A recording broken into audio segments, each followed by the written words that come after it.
And all right, we'll be going to a commercial. We'll be see you guys in just a little bit.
All right, welcome back.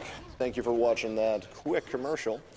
To reiterate what one of our donators said earlier, he was commenting about a pinball machine grand prize that we have going on. Pinball Joe donated a Swords of Fury pinball machine as a grand prize for AGDQ 2015. This is a chance to own your very own pinball machine at home and help an awesome charity.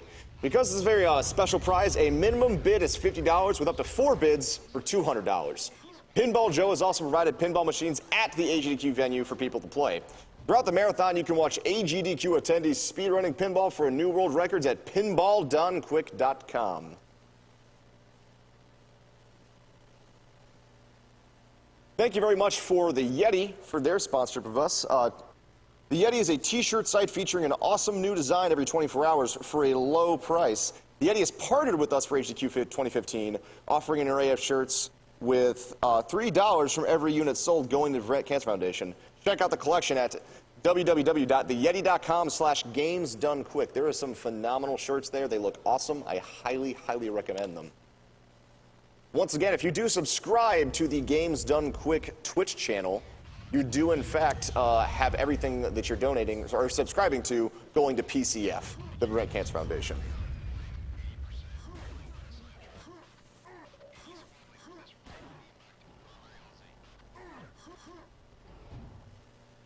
Speaking of the Prevent Cancer Foundation, the Prevent Cancer Foundation is the only nonprofit in the United States that solely focuses on cancer prevention and early detection. Each year, more than 1.6 million Americans alone are diagnosed with the disease, of more than 500,000 die from the disease. However, research shows up to 60% of cases and more than 50% of deaths are preventable with what we know now. The Prevent Cancer Foundation focuses their efforts in research, education, outreach, and advocacy with over $138 million invested over 29 years. All right, we do have some more donations to read. $50 from Radio Gnome, Rip Stewart Scott, and eat those tasty, tasty animals. $50 from the Angel Near. So many rocket shots. What is this, Quake 1? No, this is the better version. Just kidding. Okay, so we're gonna start in 3, 2, 1, and go. Alright, so this is Quake II, the newer, well, one of the more fun games, I should say. No bait, seriously. Crap. Movement is pretty similar to Quake 2, or 1, except that there is no air control, which means if you're in the air, you cannot turn, or you can't really adjust where you're going. You can very slightly. It's kind of like playing Halo. When you're in the air, you can kind of like hover in another direction.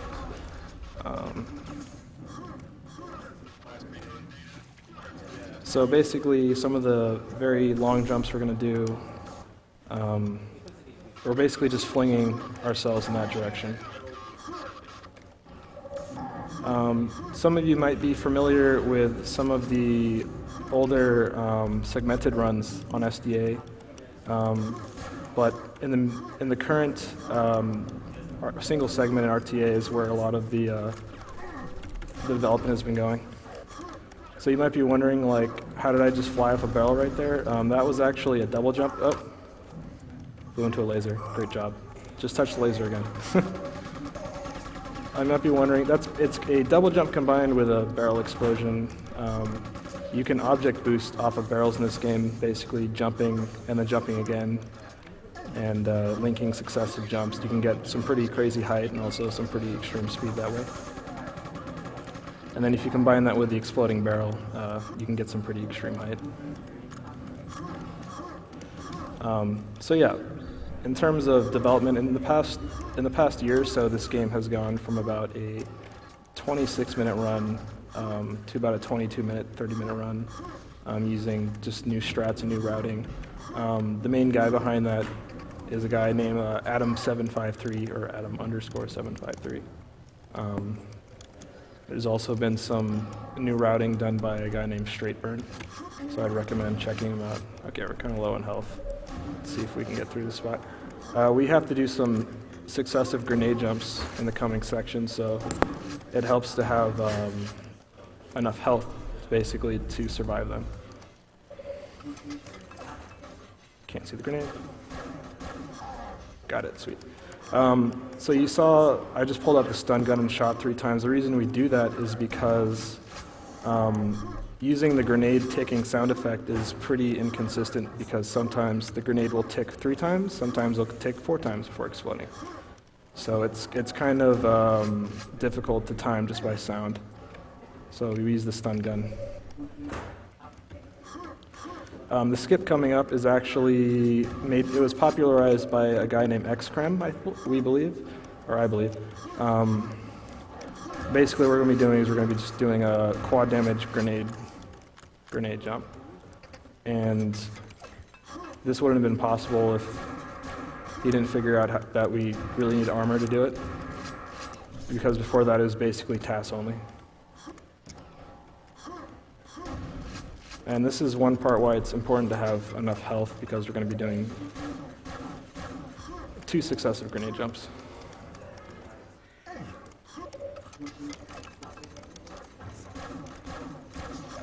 Cool. The reason I'm killing this dog right here is because if I fail the jump and I reload, the time spent reloading will allow the dog to get behind me and take some health away from me, so it's kind of just a safety strat.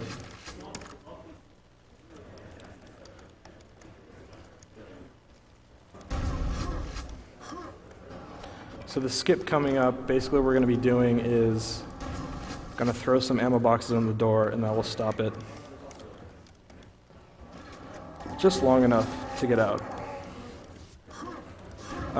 If ammo boxes, if they take damage, they'll actually explode.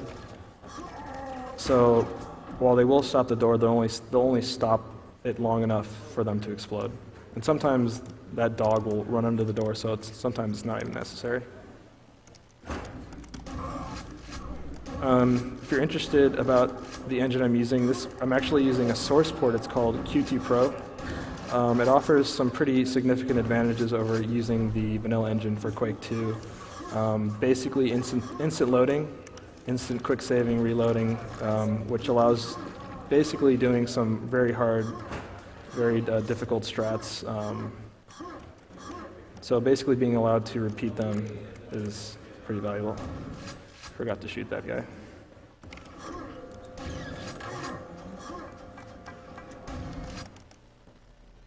Okay.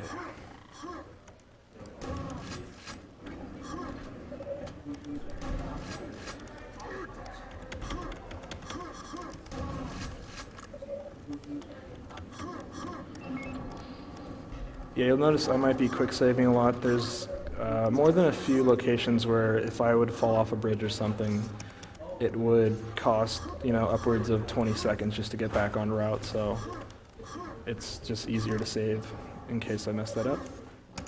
This coming up, it's a newish tech. I started doing this on my own, and then Adam_753 picked it up at some point. He actually turned it into the form it is now. I would usually push these barrels that I'm about to jump off of. I'll try it again. There we go. As you can see, like other Quake games, the combat is purely optional. Thank you to John Carmack for adding that feature to this game. We're just going to be doing a lot of crowd surfing here and there. What you just saw is me using the shotgun's knockback ability to launch that huge strog upwards, and I just crawled underneath it. So the developers really encouraged creative use of weapons to not actually do any fighting. Of course, I'm just clearing some sections out just to make it easier to get through. Let's see, this guy's kind of problematic, but thanks to the super shotgun, we can just push him out of the way.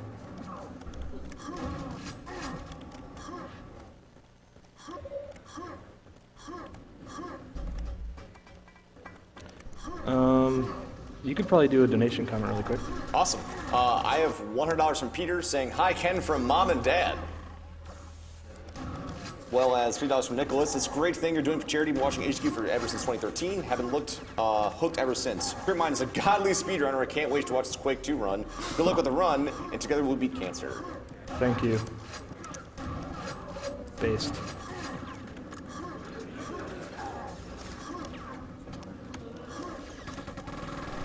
I also have 25 from John T. My stepdad passed away a year ago today from cancer. Great to see you guys giving back.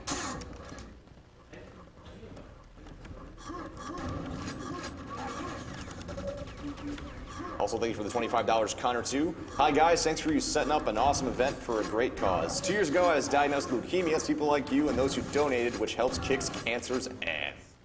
Thank you. You guys are lifesavers. Love from the UK.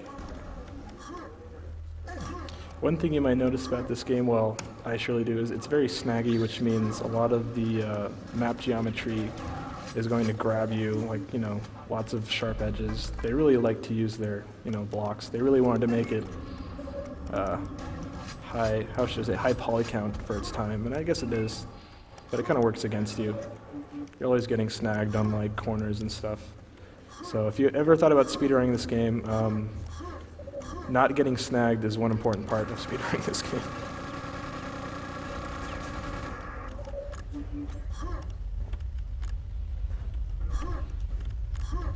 You might be noticing why, I just get these random super bounces, because certain parts of the game adds in this random shakiness.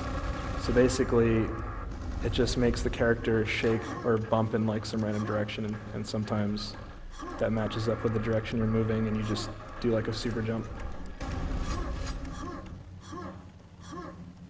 Okay.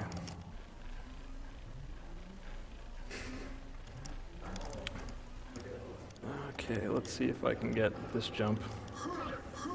Oh well, that was pretty good. It's always nice to get that jump. Sometimes you just fall into the lava though. And you're like, okay, that was silly. The strat coming up is some newer tech popularized by Adam_753. Basically, I'm just going to be doing a quad damage rocket jump through a hole in the ceiling. And getting it lined up is pretty finicky, so let's see if I can pull it off. Okay. Let's see, that's all right, let's try that.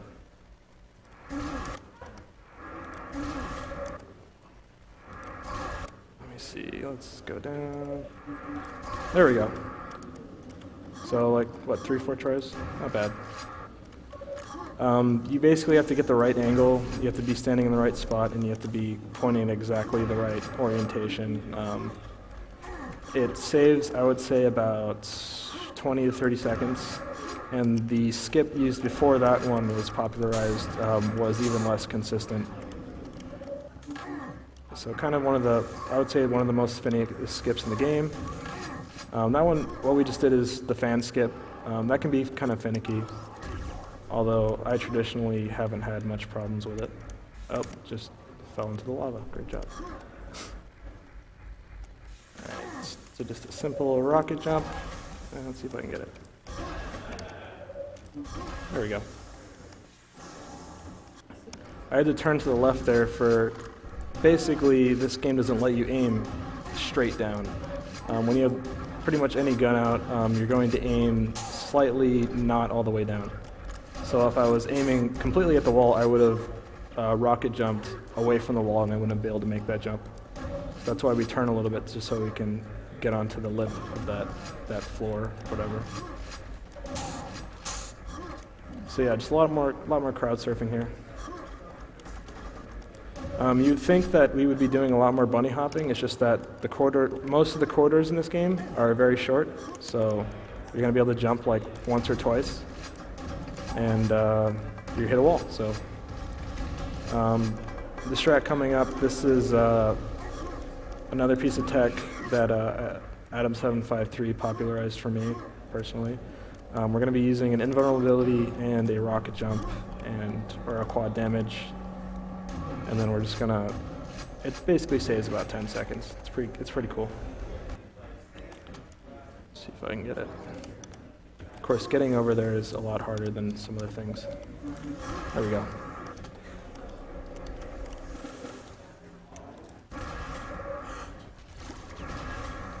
So this guy has a quad damage we need, so we're gonna go ahead and grab that. And then this is another section where they decide to add that random shakiness. So if you were to go through here without killing those guys, you'd probably fall off the bridge. It's kind of annoying, but...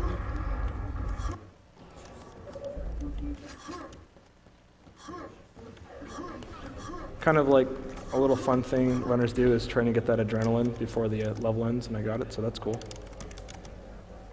Let me think, what's coming up? Nothing too insane, so go ahead and do some donation comments. Great. I have $60 from Whiskey. That Dark Forces 2 run was awesome. Loving the stream as always. Keep up the great work, guys. $50 from Nick. Just got off work and wanted to donate more. Thank you very much. $50 from Descuro. Greetings from Mexico. Donate again. Glad you guys keep this up year after year. Lost my dad to cancer 6 years ago, so this means it's great you all do this for such a cause. And of course, hype, hype, hype. Absolutely. Also, just a quick reminder, there is a new donation incentive up for Pokemon Plays Twitch Part 2. If the task bot blew your mind earlier in the week, it has one more amazing trick up its sleeve. Using the power of the Twitch chat, a Super Nintendo will do something you never thought was possible and might change your life forever. Be a part of history as an old console attempts to take over the known universe. 30,000 for that. It's on the very last day.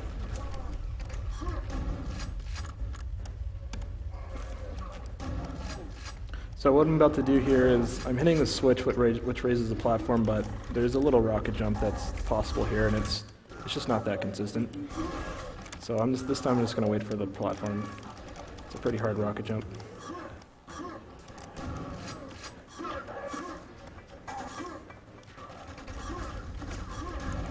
Am I going to make the cycle? Nope, didn't make it. That's all right.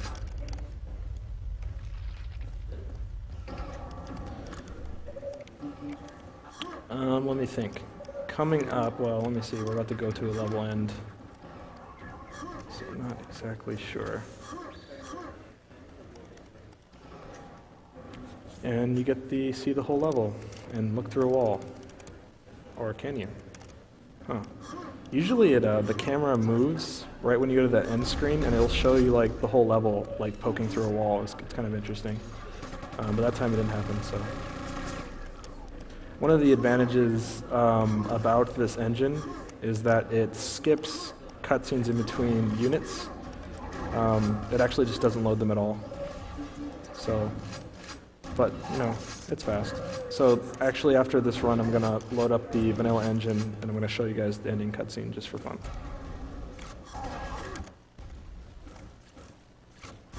There we go. So this big guy in front of me is pretty problematic because he blocks up hallways, and right now they're just having like a little duel. Cool. Yeah, one interesting thing about the AI is that they can actually turn on each other. Like they can just, if one of them accidentally shoots another one, then they'll just start fighting each other.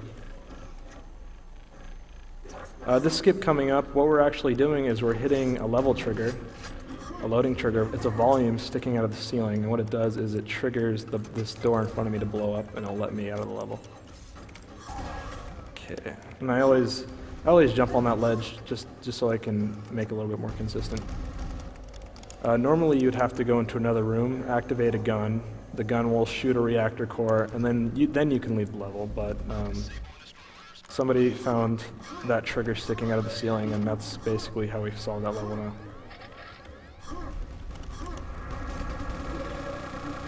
They have Quake II has these interesting concepts of boss fights, but if you do your homework and look for some quad damages, they're not really that difficult at all. Thanks, John Carmack.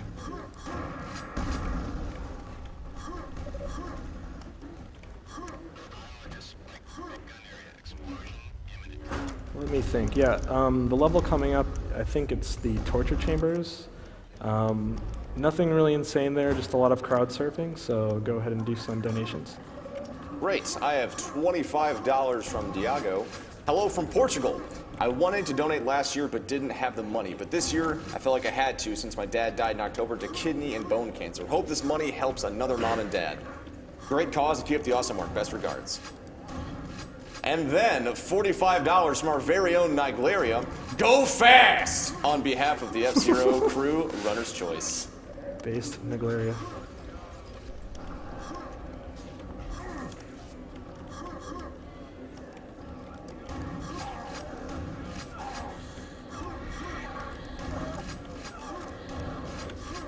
I'd also like to remind everybody we are also sponsored by Humble Bundle.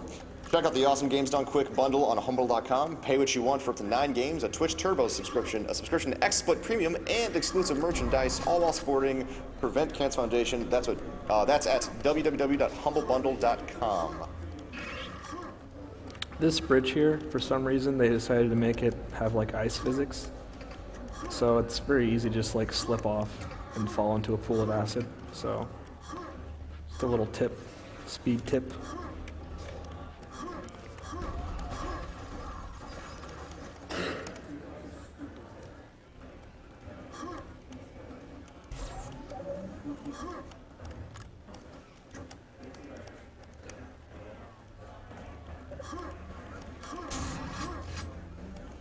It's funny, for some reason this mission objective is to take the commander's head, and the commander's like already dead when you get in there. I don't really remember why that's so, but maybe there's some lore behind that. Who knows? Oh, come on. And as soon as you take the head, it like sounds an alarm, and allegedly the AI get kind of more uppity, but it doesn't really make a difference because you're just gonna run around them anyways. Okay, so there's going to be a jump coming up. It's kind of tech that I usually do. There is an easier strat, so let's hope we can get it first try. Otherwise, I'm going to do a different strat.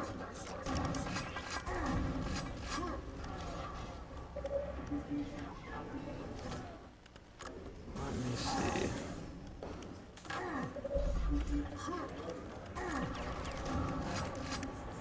Okay. Alright, this is the jump. Let's see if I can do this pretty easily. Just gotta wait for the blocks. Hope this flyer doesn't get me. No, I didn't get it. I'll try it one more time. No. There we go. Yeah, usually you can jump from that block and go all the way over there, but there's all this stuff hanging in the way. It's very easy to bump into stuff, like the Strogg that just like to hang around your head. Oh, okay, so I got about 9 seconds to get to the next jump. Let's hope I can get it. 2, 1, no, I didn't get it, crap.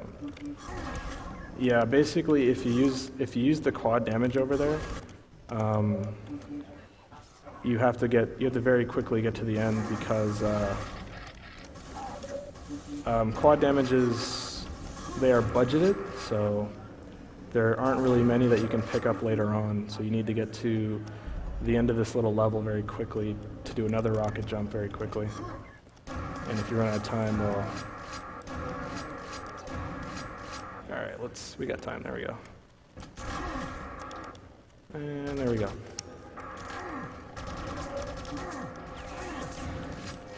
So, kind of bad, but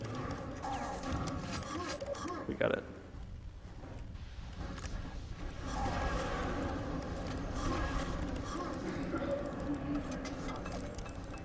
So the objective here is to blow up the computers. Normally the game would want you to go all the way around, a very long level, do some backtracking, but we're just going to throw some grenades through the window.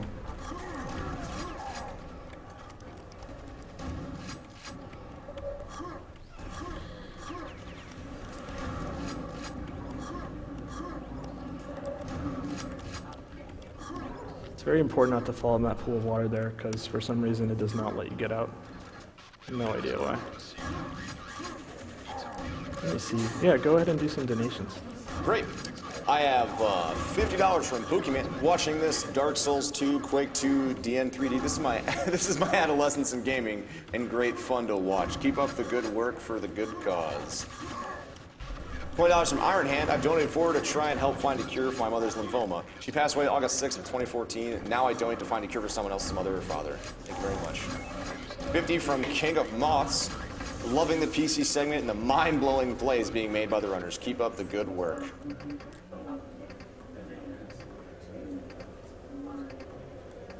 Also, if you're looking for something to bid towards, we still have a couple bid wars going on. They're nearby. There's the character bid war for Metal Slug Advance. Tyra, most recently, is winning by 146 over 126 to Walter's $20 difference. You can choose maybe one donation to see who plays in Metal Slug Advance. As well as the River City Ransom, the 100% Save Girlfriend versus 80% Don't Save Girlfriend. Save Girlfriend is winning by about a little over $700. So if you really want to not save that girlfriend, you're gonna have to pay up. But good news, it's for a good cause. So the interesting thing about that gate I just jumped through, one thing, if you land on the bridge right before it, the bridge is triggered to collapse, and for some reason that bridge will actually eat all of your inputs. So if you land on the bridge, you'll fall right into like a pit of acid. Secondly, if you don't go through the gate fast enough, as soon as the gate closes, it'll teleport you right outside the gate and drop you into a pit of acid. So it's always a fun skip to do. Oh, nice job.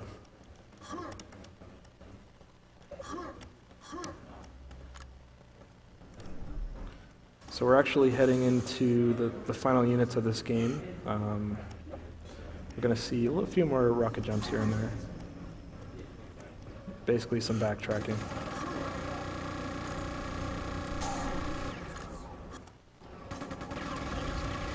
It's important, especially towards the end of the game, to budget your health or at least just be careful enough to not take too many hits. We do need to do some rocket jumps, and if we don't have enough health, then we probably won't be able to do all of them.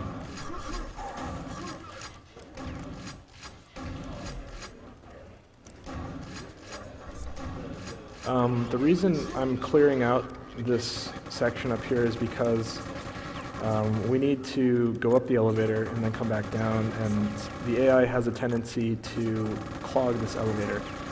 They'll just like stand underneath it, and it'll just keep going up and down forever until they die. Let's hope I can get this guy. Got him, sweet.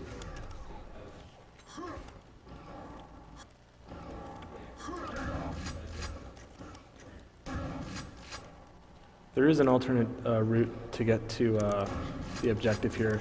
I mean, it's been timed, it saves. There's like a half-second difference between taking one or the other.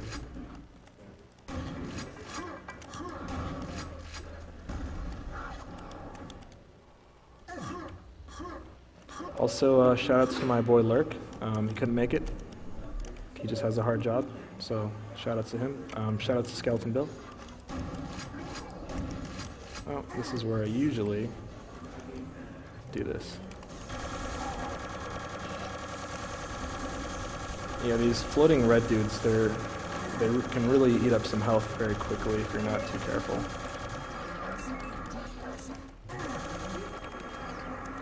Okay. Got the grenade jump. Do I have enough health to do it? I think we can do another one. This rocket jump saves about 10 seconds. Got it, sweet. So we just gotta press a button up here, and then we will be about 2 level changes away from the final boss.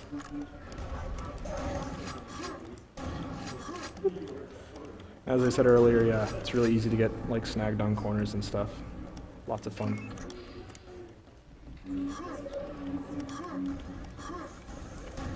Shoutouts to Piken, who couldn't be here because he's playing Final Fantasy XIV.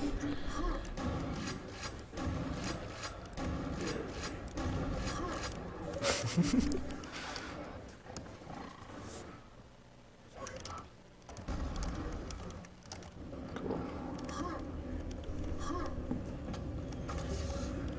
So there's like a little sequence there where the door slowly destroys itself. And we're just gonna go grab some health.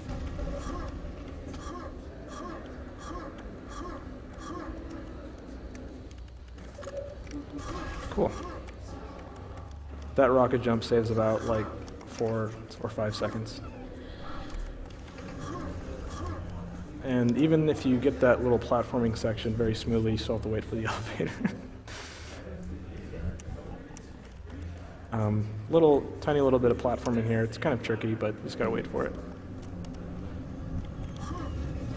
Even if you hit the button, the lasers take about a second to turn off, so you can still hit the button and then go right into the lasers. So in about 30 seconds, time is coming up, so get those fingers ready.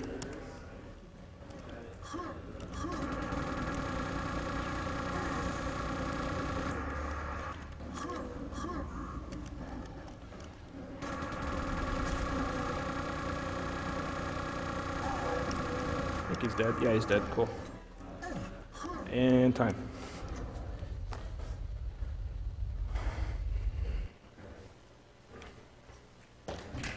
Thank you very much.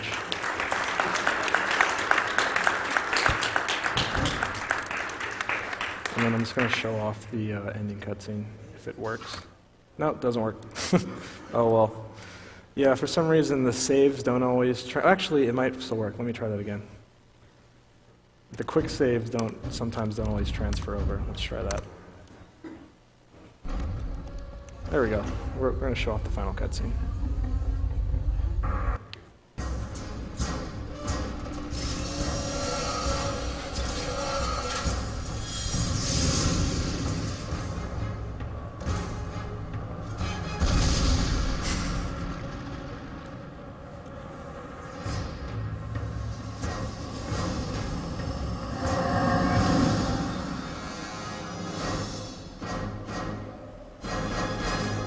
Lovely 90s CGI.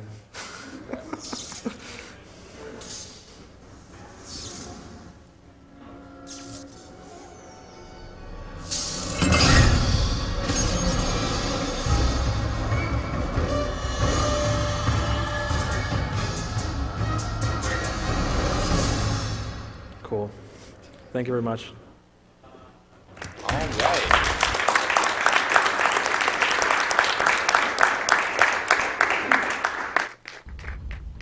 Okay, so that was Quake II by Tripmind. Next up, we have Duke Nukem 3D and Blood by Cubeface.